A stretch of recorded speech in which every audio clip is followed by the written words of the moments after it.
ملي كنت كنهضر كانوا يسميوني عميل وطبال وديال المخابرات وديال المخزن وكلب وكذا وكذا وكذا وكذا. دابا عاد عقتوا بانه كاين اللي كيلعب. زعما شنو هذا الشيء هذا؟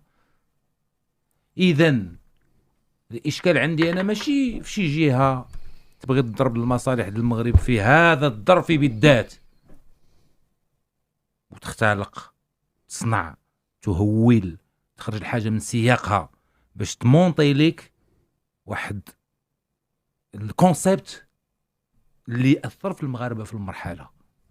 اشكال عندي وشكون هم الفاعلين اللي اجتهدوا على امتداد سنوات بدعوى أنهم من الشعب وإلى الشعب يدافعون عن الشعب ومصالح الشعب وقضايا الشعب، اللي زرعوا وتلاعبوا بالهرمونات ديال المواطنة ديال المغاربة. تحارب الفساد مرحبا أجي، ولكن محاربة الفساد عندها قواعدها وعندها شروطها، ماشي الكلام على عواهنه. غالي ما عجبكش انت فاسد، غالي ما عجبكش هذاك شفار، غالي ما سلمش عليك هذاك باندي، غير اللي ما جاوبكش في التليفون هذاك مخلويض. اش رجعنا؟ اش خلقنا في المغرب؟ المدافعين عن محاربة الفساد. خلقنا بيئة ونفسية تعتبر كل شيء فاسد الاصل حتى حاجة مصالحة.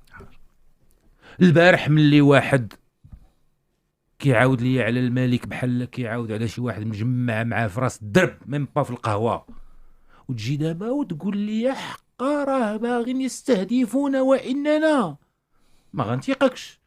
والحمد لله ان كاين الناس اللي معروفين او درجه التزامهم وصدقهم تظهر على وجوههم. كيبان اللي مخرج كلام صادق وكيبان اللي كيخرج كلام طلب منه أو استنتج أنه مطلوب منه أنه يقول في إطار رفع العتب ماشي في إطار الواجب.